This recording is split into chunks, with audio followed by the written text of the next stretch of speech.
Assalamualaikum warahmatullahi wabarakatuh. Halo semuanya, kembali lagi dengan Nadila. Hari ini saya akan menjelaskan tentang penerapan teori ekologi pada karya sastra. Dengerin penjelasannya ya.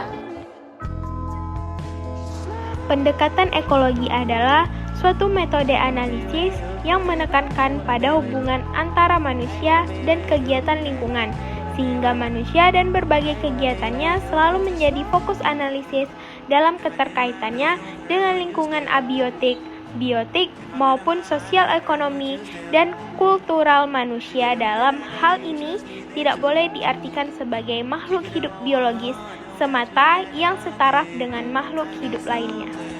Ekologi sastra adalah studi mengenai pedoman yang berkaitan dengan menulis dan membaca, yang menggambarkan serta mempengaruhi interaksi makhluk hidup dengan alam sekitar.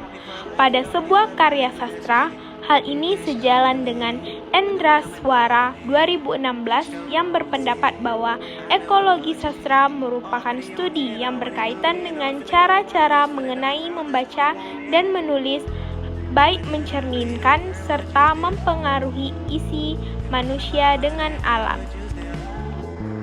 Di sini terdapat puisi karya dari Husnizar Hasan yang berjudul Aku Menulis di Toba. Teman-teman boleh membaca terlebih dahulu isi dari puisinya.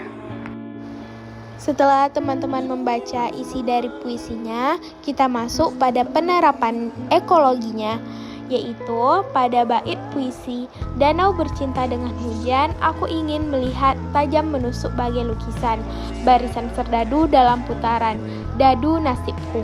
Pada bait puisi tersebut, Husnizar mendefinisikan kehidupan itu diibaratkan seperti danau bercinta dengan hujan, di mana danau dan hujan saling melengkapi. Danau selalu butuh hujan, begitu pula sebaliknya. Kehidupan seseorang juga diibaratkan seperti serdadu, karena di dalam serdadu itu terdapat beberapa angka, mulai dari yang terkecil sampai terbesar. Kehidupan pun begitu, dan kita merasakan keindahan dan kenyamanan di hidup di angka terkecil atau kita sedang diuji oleh Sang Pencipta. Tak kadang juga kita berada di atas atau ibarat memiliki nilai dadu terbesar. Apa yang kita lakukan selalu beruntung dan berkah. Peran ekologi dalam bait puisi ini adalah ibarat danau yang bercinta dengan hujan dan tajamnya hujan menusuk. Seperti kehidupan ini yang kadang mudah dan kadang susah. Dadu pun bisa diibaratkan seperti kehidupan karena terkadang saat kita melempar dadu, kita memperoleh angka tertinggi atau bahkan terendah. Begitu juga dengan kehidupan. Kita tinggal menjalani dan mensyukurinya saja. Kita masuk pada penerapan yang kedua, pada puisi Aku Menulis di Toba. Pada bait, seperti suratan batinku, ditulis di langit, seperti takdir, saudaraku ditulis di tangan, seperti nasib negeriku ditulis di tanganmu. Pada bait tersebut, tindakan bahwa Husnizar menulis dicoba, diibaratkan takdir seseorang yang sudah diatur dan ditulis di langit oleh Tuhan.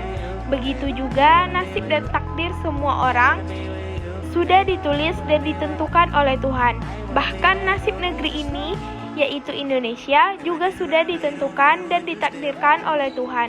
Tidak ada satupun manusia yang bisa melawan kekuasaan dan ketentuan dari Tuhan, karena semua itu sudah ditakdirkan dan dituliskan di tangan Tuhan. Tetapi nasib seseorang atau negeri bisa dirubah jika terus berusaha dan optimis dan selalu berdoa. Peran ekologi pada puisi ini adalah tentang kekuasaan Tuhan. Segala sesuatu itu sudah ditakdirkan, ditentukan oleh Tuhan. Manusia bumi, negeri ini juga sudah ditakdirkan dan sudah ditulis di tangan Tuhan. Jika ingin merubah nasib untuk menjadi lebih baik, maka harus diiringi dengan usaha yang maksimal dan selalu berdoa. Penerapan yang terakhir terdapat pada bait puisi yang ditutup rahasia malam dengan bulan, jangan tutup rahasia siang dengan matahari. Pada bait tersebut, rahasia bisa diartikan sebagai kesalahan. Jika manusia melakukan kesalahan, baik kecil maupun besar, manusia tidak akan bisa menutupinya dari Tuhan. Mungkin manusia bisa menutupinya dari manusia yang lain, tapi tidak dengan Tuhan. Bahkan dengan bergantiannya siang dan malam sekalipun, kesalahan atau dosa yang sudah diperbuat tidak bisa ditutupi. Peran ekologi dalam puisi ini adalah kesalahan manusia tidak akan bisa ditutupi dengan apapun di mata Tuhan.